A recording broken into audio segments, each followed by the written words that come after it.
Hello, everyone. My name is Ritu Thaman, and I'm a cardiologist at the University of Pittsburgh, and I am here to welcome you and our three panelists to a webinar that is looking towards the future to our Health Innovation Pavilion and its sessions coming up very soon in November.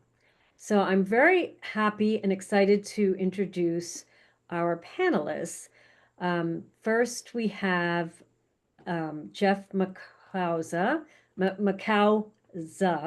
from AHA Ventures, who is going to be the moderator of our health tech competition. And he's been instrumental in really making our Health Innovation Pavilion what it is today.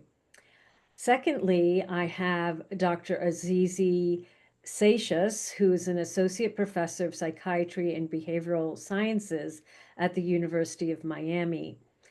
And also I have with me Stephen Pickett, who is the CEO of one of our Innovator Network companies, providing us a perspective from how an innovator company works and why it may be valuable for any of our people who are on this webinar watching, why you should come and join us this November. So let me start with the first question, which is to all of you.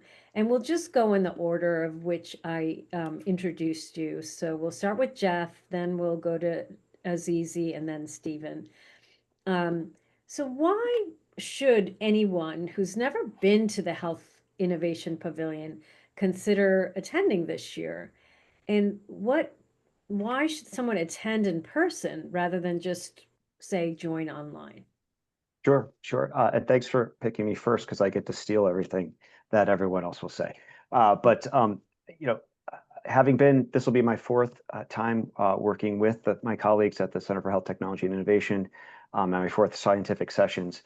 Really, the Health Innovation Pavilion has grown, in my opinion, to be the spot to see anything that's new, cutting edge, innovative, within scientific sessions. It's such an amazing scientific conference. There's so much brilliant research that's being presented, and the conversations in the hallways around things that have been done in labs or in clinical trials or in studies. This is where, in my opinion, it comes to life in terms of mating technology and research in science. It's where the folks that attend the conference can come and see so many different ways to interact with innovative companies, whether it's the ones that are exhibiting or the stage presentations, the programming with the information about what's happening now and where things are going to go. And frankly, it's the most exciting place. The energy is the highest of anywhere on the show floor. But I don't want to take everybody's points of view. Thank you. Azizi? Well, I think Jeff is correct. He definitely stole everything I was about to say. But thank you so much to the American Heart Association and particularly CHTI, and to you, Ritu, for hosting us today. So I actually would consider myself an old G, so to speak, in the sense that I actually attended the first pavilion in 2018. And I remember I'm trained in the field of psychology and psychiatry. And I left becoming a technologist, and that's how transformative it is. And so, essentially when I was strolling through the halls and I was, trying to find a session because I was in between sessions, and what I actually ended up finding rather was something that I believe Jeff, kind of alluded to, but I'll kind of underline it a little more. That I believe it is different from any other conference, any other type of experience. It is like a TED Talk smacked in the middle of the American Heart Association, where you're going to be finding, I believe, the most diverse stakeholders that you can find, where you don't feel as if you're not a cardiologist or a scientist, that you are out of place. In fact, you are more, kind of in line with everything. And I think that's the beauty, of it. So, what I found, as I said, is I came in with the mindset of being a scientist and as a clinician, and I left being a technologist, and that has catapulted my own career. Now I lead the Department of Informatics and Health Data Science, and I lead a media and innovation lab.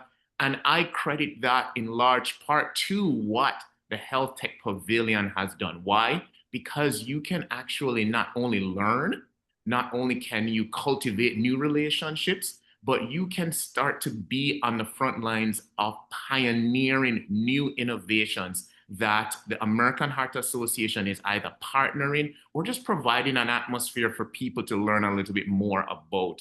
And so I think that's kind of the only additional thing that I would add to what Jeff mentioned. And I think it's a fantastic opportunity for folks to come out there and particularly learn and to build a healthcare future of the future. And I think that's critical. So well said, Azizi. I'm so grateful that you were there at the first one and are such a pioneer in this space and an inspiration to us all. And so Steve, what do you say? First of all, it's wonderful to be here and wonderful to be here with such an amazing group of colleagues as well. So thank you for having me. So my first two comments indeed are in line with what both Jeff and Azizi just highlighted. When I think about this opportunity at the conference in November with AHA and specifically with CHTI, what comes to mind are three things. And the first is the social opportunity. The opportunity to connect with people and really have an opportunity to catch up, right? How are you doing? What have you been doing? I'd say number two, it's an opportunity to meet new people. And I find that the group is very open, engaging. And so there are indeed many opportunities to expand your network and really get to know people at a much deeper level who have a common interest. So I'd say that's number one. Number two, is easy to your point, a wonderful opportunity to learn, and at whatever pace is most comfortable for you. I think if you engage with somebody who's more of a technologist, and you are a technologist, you're going to find alignment very quickly, and maybe get a little geeky even. But if you come without technical knowledge, is easy to your point earlier, then I think you have an opportunity to learn at whatever pace is most comfortable for you. And then I'd say the third thing that strikes me as somebody who is a sponsor is it's a wonderful opportunity to create visibility for your company. And I'll share with you that my own experiences in last year's event is that not only did we just have a wonderful opportunity to get to know new people who are broadly speaking in the industry, they came with a real thirst to learn. And that was something that I haven't seen in other conferences that I've attended over the years. And I have enough gray hair to say, it's been more than just one or two conferences. And I've asked myself since that event, why is there such a thirst? And I think it's about the audience, right? The audience is full of people who are truly lifelong learners and have a real thirst for knowledge. And so I really appreciated not just the traffic and the engagement, but really the depth in conversation as it relates to learning about what they are doing and what they've been involved in, but having a real sincere interest in learning more about the technology companies that are there presenting as well. Thank you so much. I agree with all three of what you've been expanding upon. And I think you all have said it in your own ways that the Health Pavilion is a space that is very democratic because there are so many interdisciplinary mixes that are occurring. And so we have everything from patients to nurses to behavioral scientists to entrepreneurs, engineers, geeks, clinicians, and all different types of clinicians. And, we're hoping for that chemistry that happens when all these different types come together and have the best ideas emerge. And I'd just like to start with some of the highlights. Now, there's going to be an opening roundtable that is Saturday morning, and it will have leaders such as Bob Harrington, and the head of the board of AHA, and I'll be there. And the power of that introduction is not just so you can hear us, but it's really that we have roundtables afterwards, and there's no script. So anyone can come and join that table and then ask us any questions. And that's what really is the exciting and engaging part, because anyone can come in and say, this is what's really been on my mind, or maybe, what I heard you say inspired me to think about X, Y, or Z. So that is going to be one of the, good openers. Now, If I may interrupt, I apologize. yes. The roundtables are fascinating. To me, it's almost what Twitter was at the beginning of Twitter, where folks could have access to celebrities, frankly, that they wouldn't normally have a chance to interact with. So the roundtables give folks the opportunity to sit down with someone with as esteemed as you, Dr. Rita, or Ritu, or Bob Harrington. That just doesn't happen every day. And so to echo your point, that folks can just become part of the conversation right after a panel instead of waiting in line 20 people deep to get a moment to say hello to Dr. Harrington. They have the chance to sit down and actually ignite a conversation. It's an innovation that we started. I still say we. I should say the CHTI started last year. And I think it's a brilliant move to again bridge that gap between the stage and the audience. So well said, Jeff. Thank you so much. And there'll be others that other sessions that I think you will all be interested in, including Stump the Doctor, AI versus Experts Live, where we clinicians go head to head with AI and on real world scenarios. We're going to have a care plan challenge, and we're also going to have discussions, debates on AI and big data. And of course, we have Jeff here, who has moderated the health tech competition, which is both days, and we have an incredible lineup. And we're very excited about that. And even on Monday, the last day of the conference, we still have networking and showcases, the Innovators Network, and innovators showcasing their, best and latest innovations. Now, you all have different perspectives. So what I'd like to hear from all of you, and we'll start in reverse order, starting with Jeff. How can attendees maximize the value? So coming as an exhibitor or a startup or an innovator or as a scientist, what do you think? How do you make the most of it? Steve? I would say, first of all, just be there with an open mind and a real interest in engaging.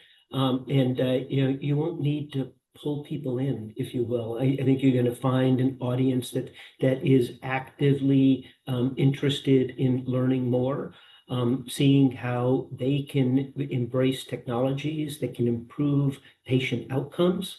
And even drive efficiencies in terms of the businesses that they're involved in. So I'd say first and foremost, be there. Secondly, be there with a mindset which is this is a group of people who really want to learn more, and it's a wonderful opportunity to learn from the other attendees at the same time. So be open-minded and just look proactively for those opportunities to engage. And there are so many ways to engage, right? Whether you're an exhibitor, as Tabia is, or if you just want to participate in any of the many sessions that are underway. Thank you. And Jeff, from your vantage point, what do you think? Oh, I mean, I think I absolutely agree with Steve. And what's that phrase? 80% of life is just showing up. But I think taking the time to make your way to the pavilion is really the first step to opening up the possibilities for this great experience. I think at the same time, from the different perspectives across this ecosystem, whether it's the clinician, the patient, the entrepreneur, the investor, venture capitalist, come to the space with the questions and the problems that you're looking to solve.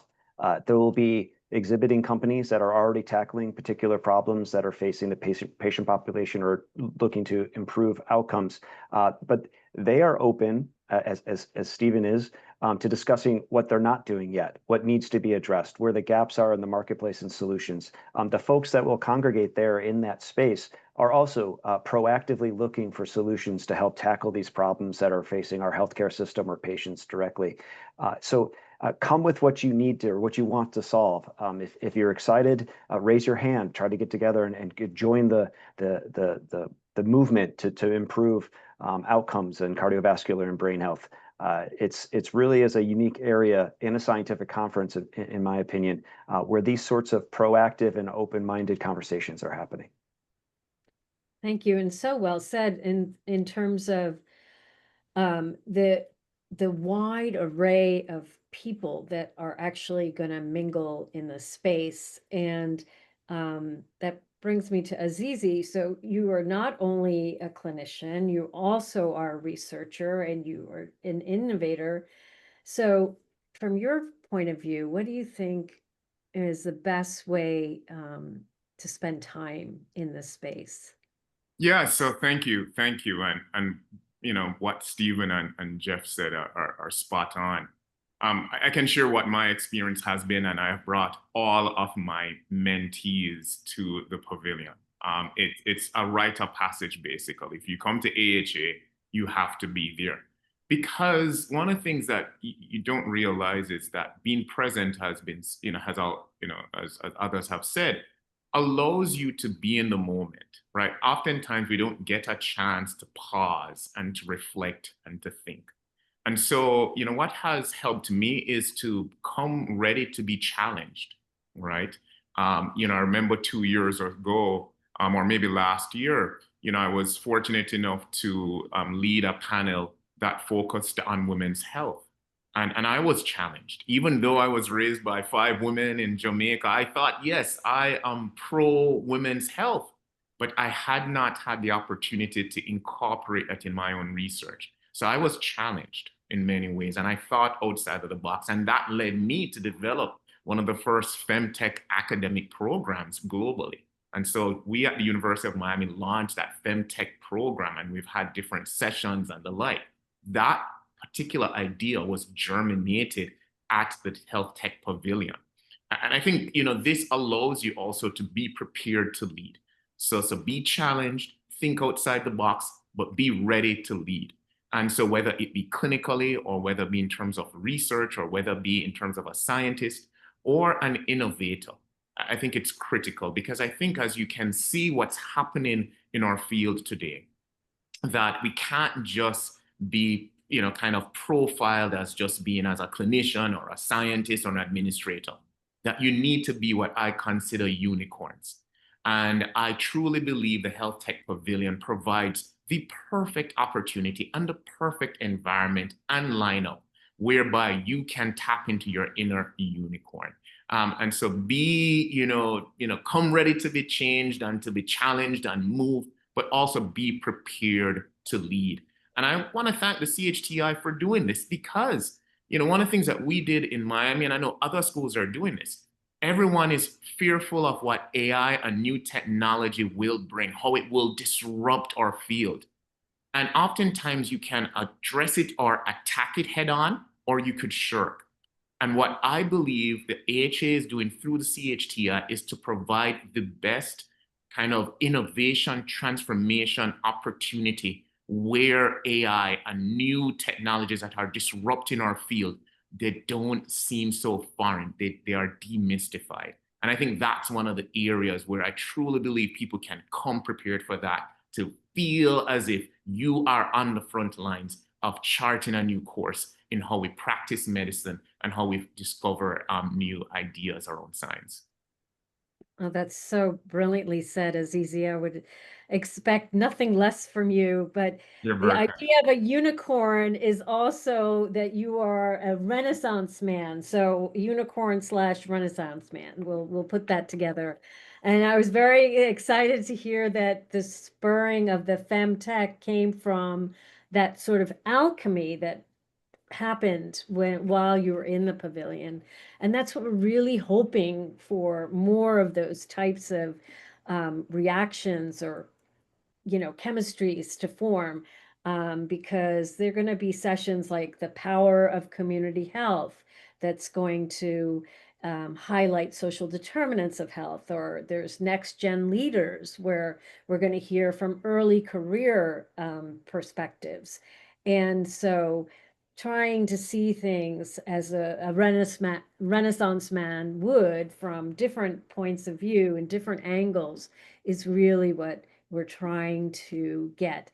And also you brought up, some of you have brought up this, where is the opportunity to form social connections?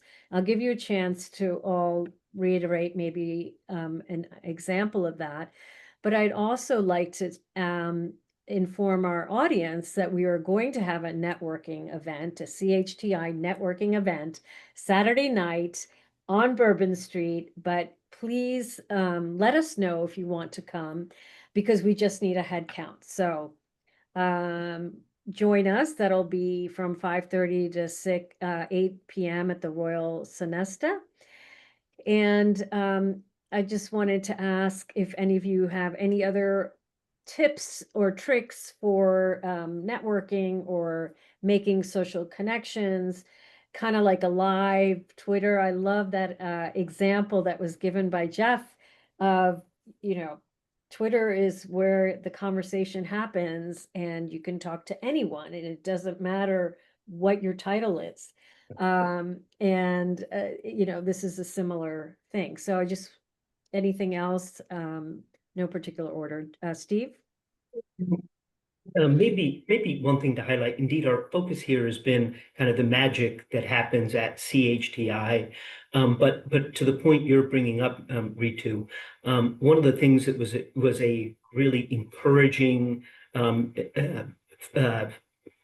outcome of last year's event is not just what happened at the event itself, but what happened in terms of follow-up from that event as well. So indeed, connections were made, but the follow-up and the relationships that developed afterwards were really meaningful as well. And so come, be there, but also take the opportunity to not just engage while you're there, but think through what are the ideal follow-up opportunities that come from that engagement as well. It was a great experience for myself and for Tabia.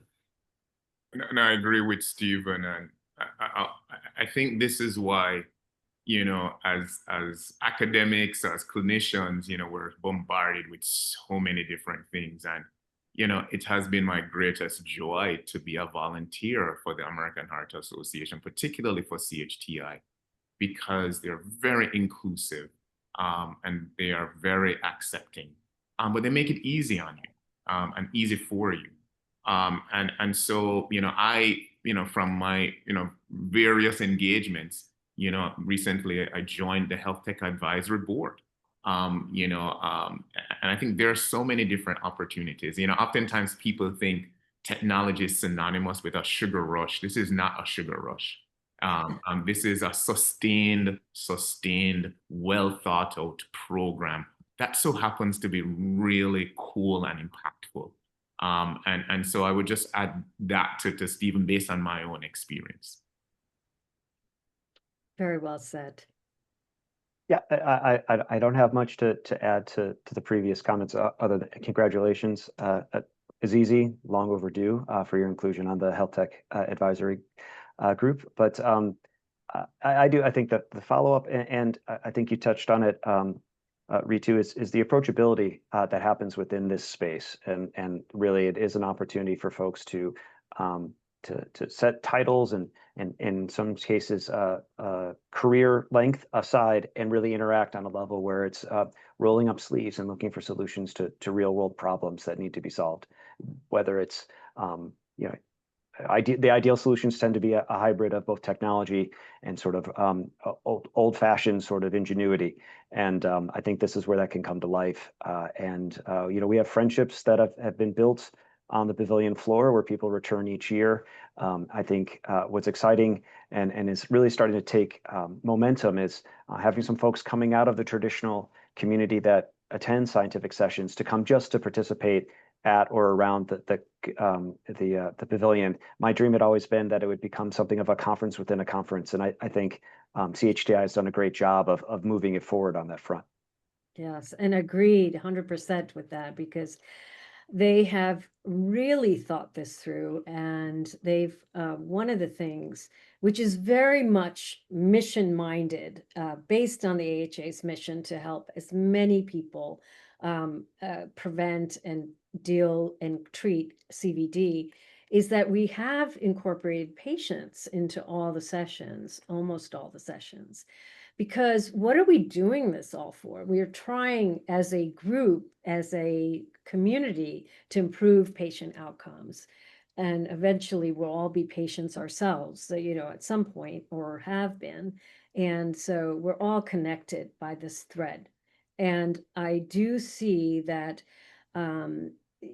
when we all are aligned in this mission, are, being very intentional, that the technology is there, which is very cool, but it's there because we want to improve the outcomes and for our patients, and their voice is essential, and will be very much taking, being a big part of where the direction, where should we be really solving the problems. And we, clinicians and scientists, researchers who are actually seeing patients, may also have to deal with all the workflow issues, which again, technology is hugely helpful in helping us streamline it. So one of my last questions for you all is, if you had one message to, give someone, maybe they're on the fence, like maybe I should attend, maybe I don't need to, I'll just be online. Is there one message you'd like to tell someone about why they should come in real life and attend these sessions? Now I'll start with Steve, and we can then go to Zizi and Jeff. Yeah, and so I want to make sure I don't run the risk of being redundant with what we've covered, but I think there is one thing that we haven't talked about, and that is that there's a lot of talk about AI, right? And AI is an amazing technology category, if you will, but I think one of the things you'll get from CHTI is not just information about the technology, if that's what you want. But more importantly, there's going to be a focus on what technology, whether it's AI or not, can be done to solve problems. And so, I think that's one of the things that I think is an important takeaway here, is the focus, to the point you were making earlier, Ritu, is we're trying to solve problems for patients at the end of the day. And the conversation should surround, how does technology allow you to do that? But we shouldn't let technology get in the way of what we need to do to solve problems. And so come and learn about what can be done to solve problems, and maybe a little bit how the technology helps solve those problems. But it's really not about the technology as much as it is the problem solving. So well said. Thank you, Steve. Azizi? Yeah, sure. Thank you. And I think Stephen said it, very eloquently. The only thing I would really add, and this is my perspective, I'm a naturally happy person. I just love life, and I love being around people. And I think you're going to get infected by that, actually. I think just the kinetic energy there is just palpable. But it goes beyond that. Because one of the things that I know the Health Tech Pavilion has discussed, it's not just, kind of informing people in terms of what's out there and how it can be used, and there are different opportunities for that. But it also provides what I consider this way of showing people what their approach will be. How do you disseminate and implement these? Tools and strategies, and how does it get down from not just the decision makers, but also the facilitators and enablers, or the tactical folks on the ground? And I think that's critical. And then I think also the last one is, come prepared to be moved. There have been so many different stories and opportunities The beauty of it, and I think you asked a fantastic question earlier, Ritu, about patient voices. Seeing Star Jones and others who are huge ambassadors, who can reach far more people than we can, are so critical. And hearing their stories, their literal life and death stories, because that's really what Steve is mentioning. Are we able to solve problems? And so to stitch that together, inform, approach, and move, I was able to find who I am, right? And I think you'll find yourself, at that session.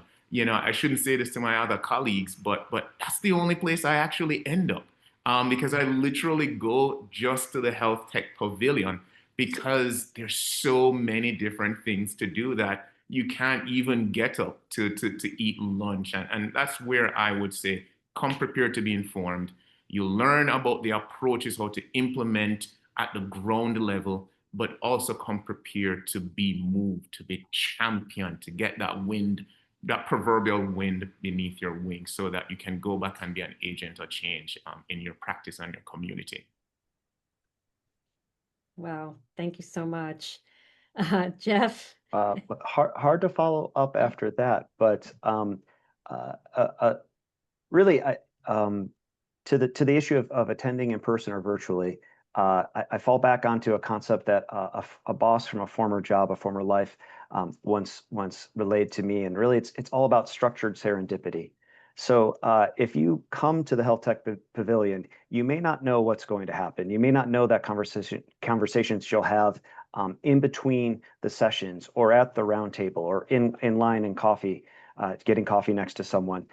While you don't know and you can't guarantee that you'll have an amazing conversation, chances are certainly better if you're not there at all. But I think because of the quality and the type of person that will be attending and spending time in the Health Tech Pavilion, you'll have the opportunity for some of these magical moments to happen, and these connections that can further not only your work but your career.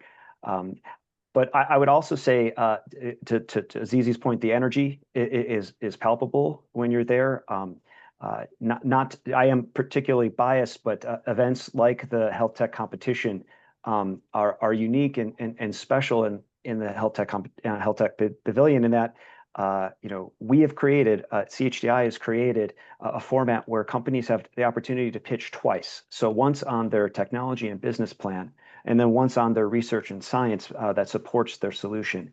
I've been to untold number of pitch competitions where either the underlying science behind a solution is glossed over and never addressed, or the business models never addressed, and people are just talking about the data from their clinical trial. And what the CHTI has done, I think brilliantly, is create a forum where companies can address both those elements with judges that are specific in their expertise, to be able to really actually evaluate the merit of their business plan and or their science. So that's super exciting. There's the opportunity, and in that sort of showcasing, both there and then on Monday, there'll be a showcase from a program that the AHA has with an organization called MedTech Innovator, where 8 companies that have been selected to participate in their heart and brain track of MedTech Innovator will be showcasing their solutions. And I think it's a great opportunity to, if you're a doctorpreneur, someone who's thinking about starting a company, if you're already started a company, if you're thinking about funding a company, these will be great ways to listen in and get insights and direct access to companies that are growing, that are on their journey. And you can learn from their mistakes, try to copycat their successes. I just think it's an amazing resource for anyone along the ecosystem to get deeper connections and deeper knowledge about what's going on in cardiovascular innovation. Wow. Thank you so much. They're all 3 brilliant people here with me today. And your insights have been invaluable and will continue to be so. So I say to the audience who's here, whether you're a first-time attendee or a startup founder, a seasoned clinician, or just bringing your passion to help patients or meet patients even, join us at the Health Innovation Pavilion. come with your passion, join the conversation, because if you're a part of the conversation, your perspective can help shape the future of cardiovascular care. And that's what we're all about. And that's what really unites us all. So thank you so much for your time. I see that there are no other questions, and I will close this and thank the American Heart Association for having all of us here and in helping us, guiding us to be mission-minded as the AHA is. Thank you. Thanks for having us. Thank you.